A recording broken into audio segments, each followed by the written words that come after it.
Уважаемые подписчики, я в буквальном смысле отвел нашего друга в сторону, пока там очередной лектор выступает, чтобы задать ему несколько вопросов, ну так, минут 5.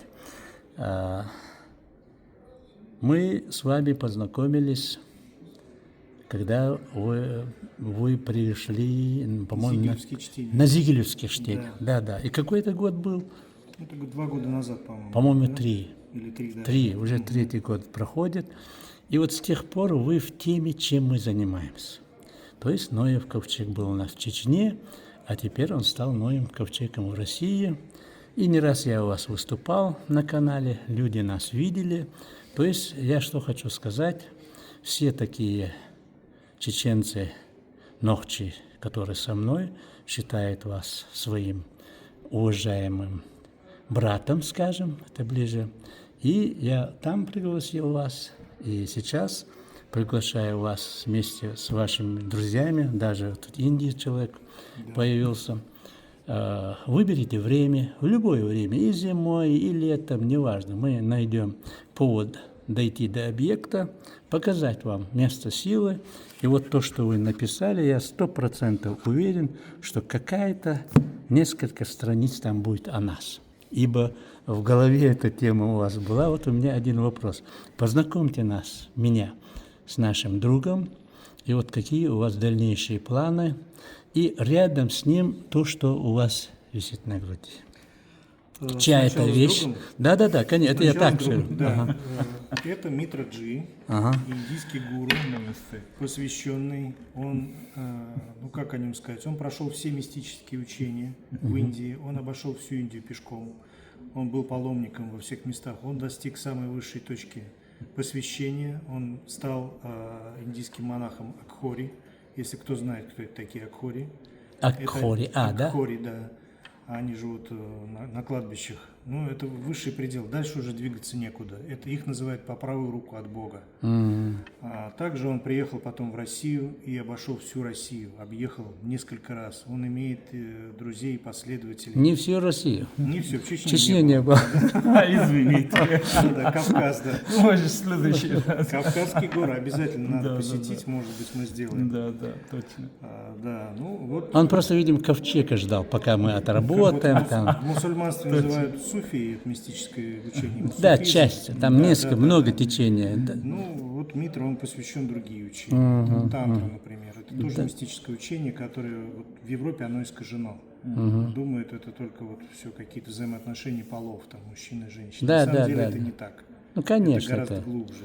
Это отношения с другим миром. Да, с другим миром отношения. Вот. По поводу вот этого знака, если кто знает, что это означает, это пятиконечная звезда, но она с сакральной геометрией, вот там такие шарики, там тоже пятиконечные звезды.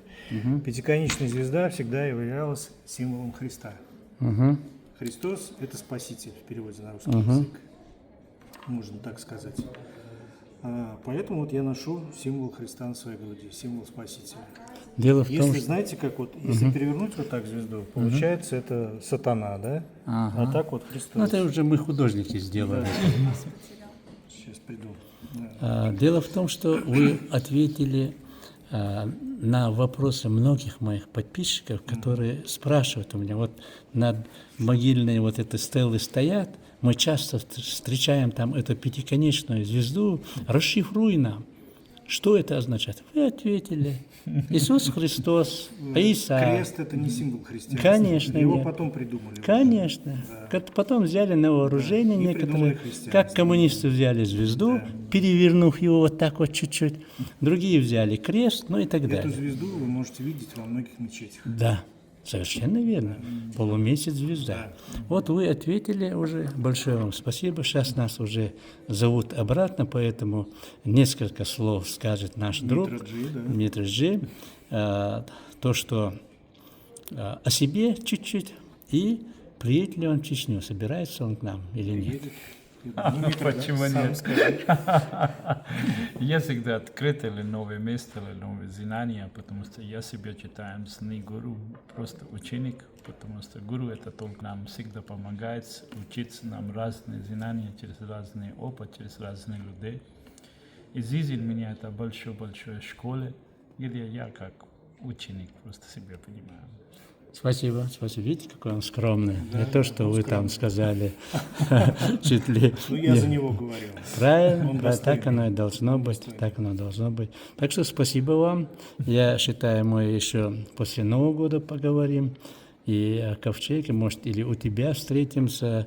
А гость наш скоро уезжает? Митра. Не, я до конца февраля. января здесь. О, До ну конца хорошо, тем более. января. После Нового года, вот эта первая неделя уйдет, я тоже, иншаллах, буду здесь, встретимся, посидим, поговорим, составим какую-то программу, вопросы, ответы и так далее. А Будет сейчас, очень интересно. да, я думаю, уважаемые подписчики, вам тоже будет очень интересно.